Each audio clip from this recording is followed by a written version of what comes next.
முக்கிய செய்திகள். புதிதாக விண்ணப்பிப்பவர்களுக்கு மட்டுமே விசா கட்டண உயர்வு. வெளிநாடு சென்றவர்கள் அவசரமாக திரும்ப வேண்டாம் என வெள்ளை மாளிகை விளக்கம். விசா கட்டண விவகாரம் வெளியுறவு கொள்கையின் தோல்வி என கண்டனம். 2017ஆம் ஆண்டே ராகுல் காந்தி எச்சரித்ததாக காங்கிரஸ் குற்றச்சாட்டு. பாஜகவை தடுத்து நிறுத்தும் ஆற்றல் திமுகவிடம் மட்டும்தான் உள்ளது. தமிழ்நாட்டை தலைகுனிய விடமாட்டேன் என ஸ்டாலின் சூளுரை. தமிழகத்தில் இன்றும் நாளையும் இடி மின்னலுடன் மழைக்கு வாய்ப்பு. சென்னை வானிலை ஆய்வு மையம் எச்சரிக்கை.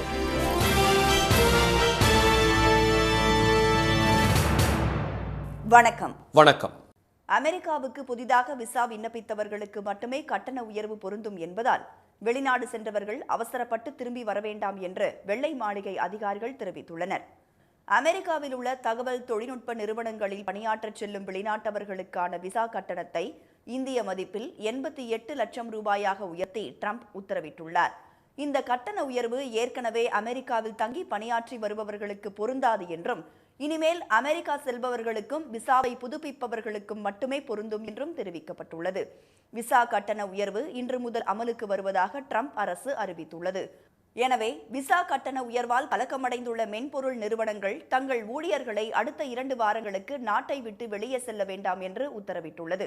மேலும் வெளிநாடு சென்றவர்கள் இன்றைக்குள் அமெரிக்காவுக்கு திரும்பி வருமாறு அறிவுறுத்தியுள்ளது. இந்தியா உள்ளிட்ட வெளிநாடுகளுக்கு வேலை நிமித்தமாகவோ அல்லது விடுமுறையை கழிக்கவோ சென்றவர்கள் விமான நிலையங்களை நோக்கி ஓடும் நிலைக்கு தள்ளப்பட்டுள்ளதாக தகவல்கள் தெரிவிக்கின்றன. இதனை பயன்படுத்தி விமான நிறுவனங்களும் கட்டணங்களை 2 மடங்காக உயர்த்தியுள்ளதாக குற்றச்சாட்டு எழுந்துள்ளது. வெளிநாடுகளுக்கு சென்றவர்கள் திரும்பி வர குறைந்த அவகாசமே உள்ளதால் கணிசமான அளவில் இது பாதிப்பை ஏற்படுத்தும் என்று நாஸ்காம் தெரிவித்துள்ளது.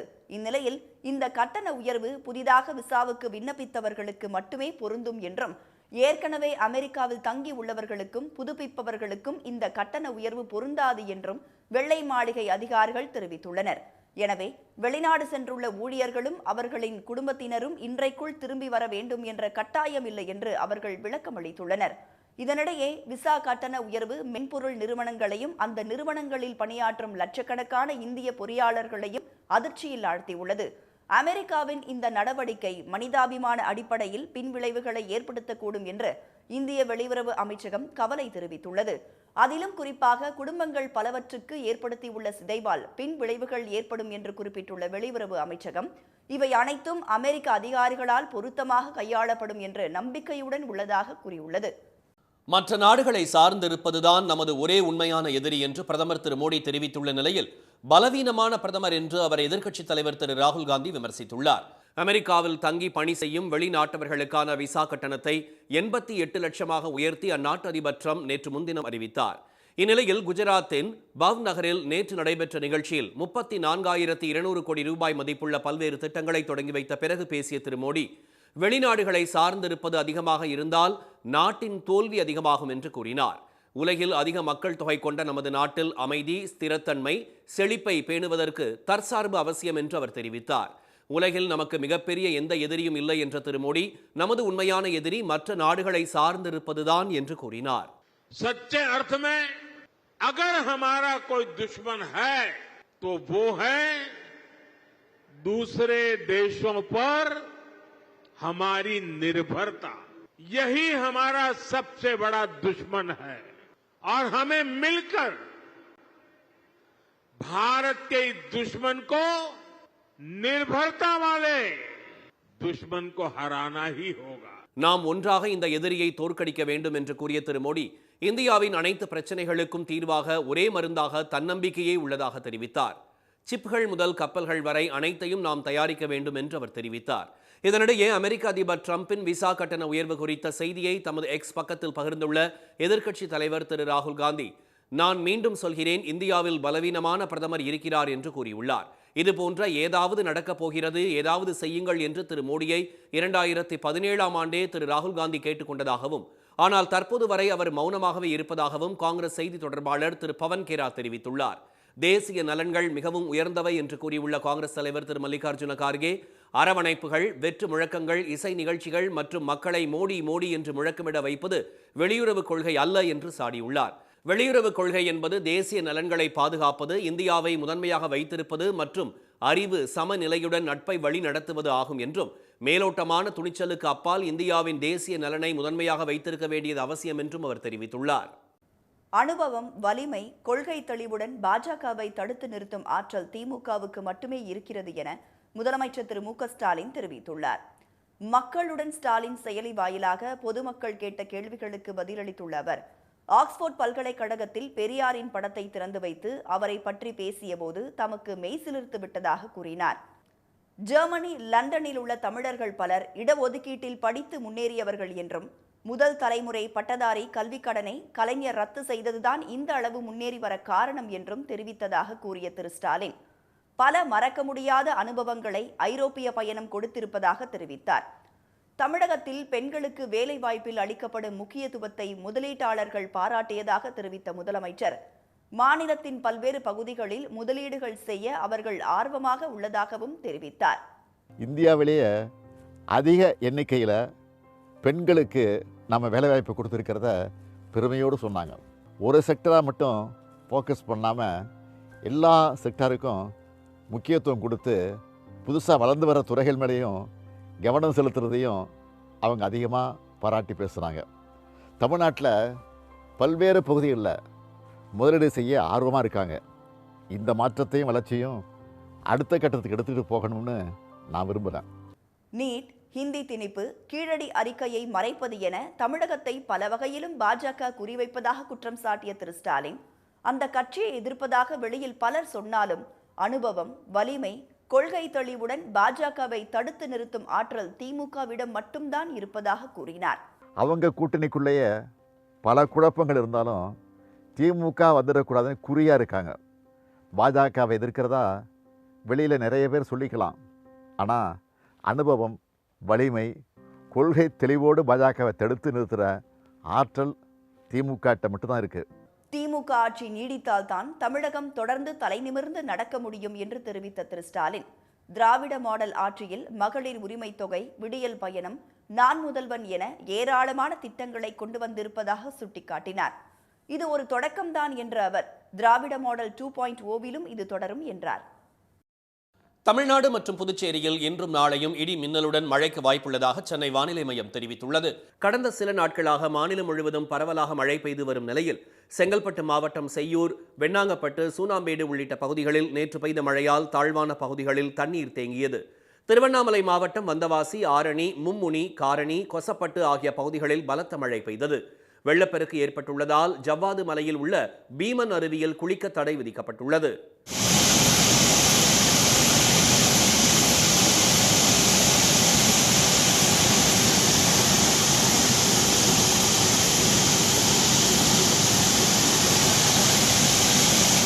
புதுக்கோட்டை மாவட்டம் திருவப்பூர், மச்சுவாடி, அரிமளம் ஆகிய பகுதிகளில் பெய்த மழை மக்களுக்கு மகிழ்வை தந்தது. விழுப்புரம் மாவட்டம் ஆலப்பாக்கம், அனுமந்தை, கந்தாடு உள்ளிட்ட இடங்களில் இடி மின்னலுடன் கனமழை கொட்டியது.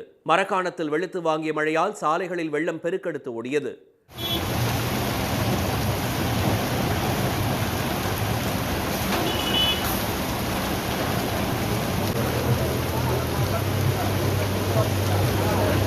மதுரை மாவட்டம் மேலூர், கொட்டாம்பட்டி, கருங்காலக்குடி, தும்பைப்பட்டி மற்றும் சுற்றுவட்டார பகுதிகளில் கனமழை கொட்டி தீர்த்தது. வேலூர் புதிய பேருந்து நிலையம் அருகே கிரீன் சர்க்கிள் பகுதியில் சாலையில் குளம்போல் தேங்கிய தண்ணீரால் வாகன ஓட்டிகள் சிரமத்திற்கு ஆளாகினர்.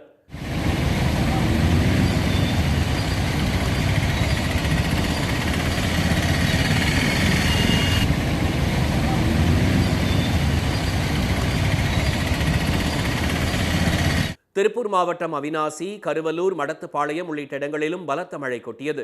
இதனிடையே தென்னிந்திய பகுதிகளின் மேல் வளிமண்டல கீழடுக்கு சுழற்சி நிலவுவதால் தமிழ்நாடு மற்றும் புதுச்சேரியில் இன்றும் நாளையும் இடி மின்னலுடன் மழைக்கு வாய்ப்புள்ளதாக வானிலை மையம் தெரிவித்துள்ளது. சென்னையில் 2 தினங்களுக்கு மழை தொடரும் என்றும் வானிலை மையம் கூறியுள்ளது. மலையாள நடிகர் மோகன்லாலுக்கு திரைத்துறையின் உயரிய விருதான தாதா சாஹேப் பால்கே விருது அறிவிக்கப்பட்டுள்ளது. திரைத்துறையில் வாழ்நாள் சாதனை செய்தவர்களுக்கு ஆண்டுதோறும் இந்த விருது வழங்கப்படுகிறது. இந்நிலையில் 2023ஆம் ஆண்டுக்கான தாதா சாஹேப் பால்கே விருது நடிகர் மோகன்லாலுக்கு வழங்கப்படுவதாக தெரிவித்துள்ள மத்திய அரசு, இந்திய சினிமாவுக்கு அவர் ஆற்றிய ஒட்டுமொத்த பங்களிப்புக்காக இந்த விருது வழங்கப்படுவதாக கூறியுள்ளது.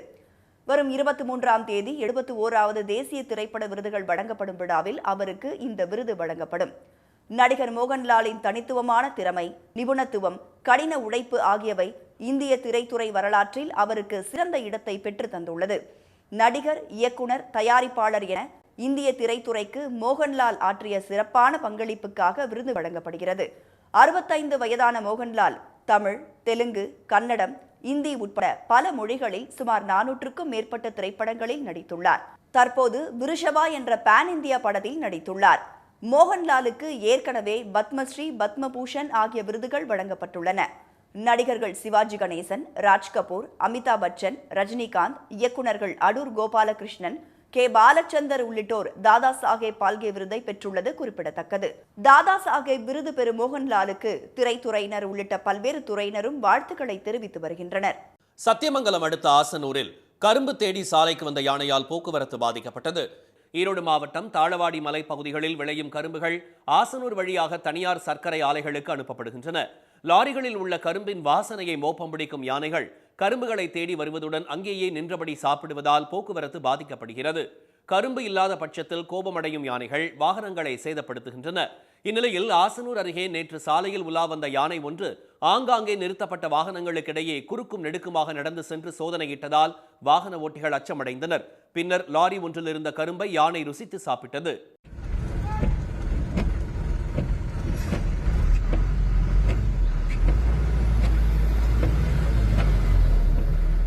யானை வருகை காரணமாக வாகன ஓட்டிகள் என்ன செய்வது என்று புரியாமல் ஒலி எழுப்பி ஒருவருக்கொருவர் முந்திச் செல்ல முயன்றதால் பரபரப்பு ஏற்பட்டது.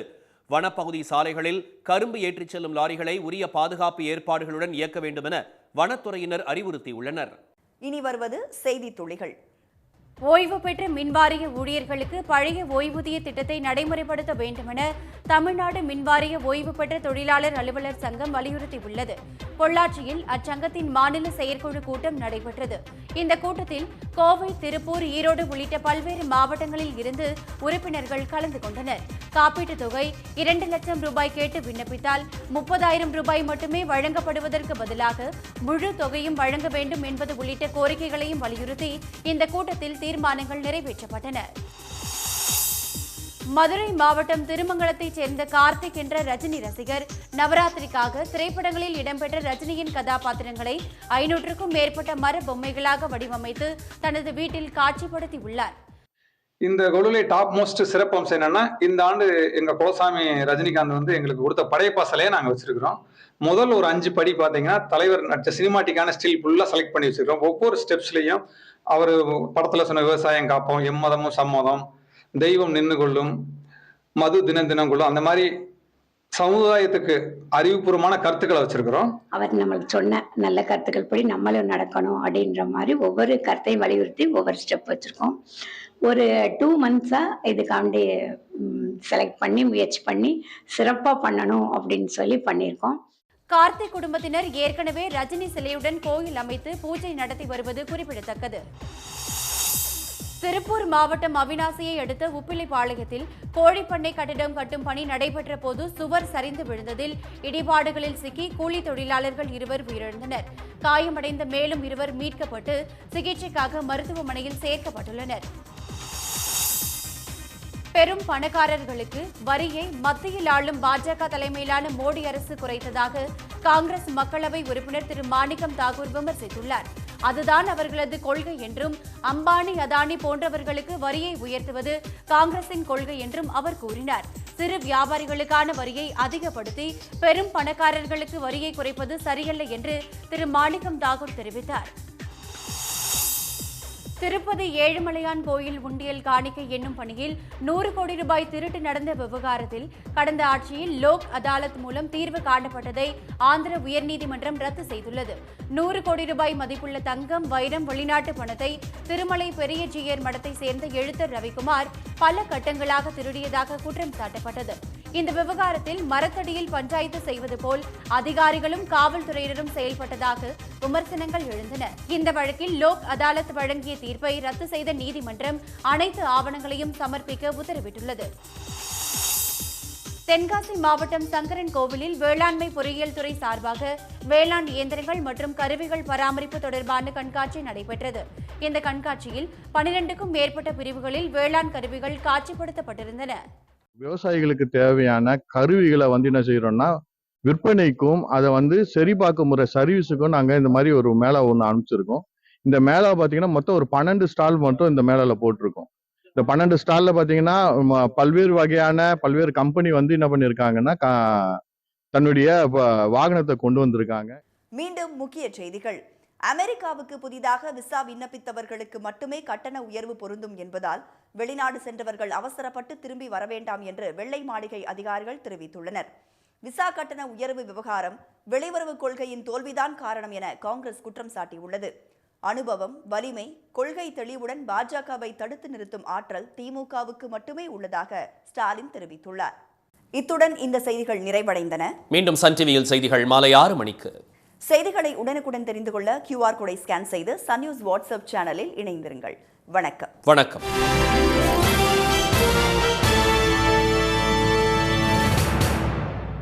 உடனுக்குடன் செய்திகளை தெரிந்து கொள்ள சன் நியூஸ் பெல் ஐகானை கிளிக் பண்ணுங்க.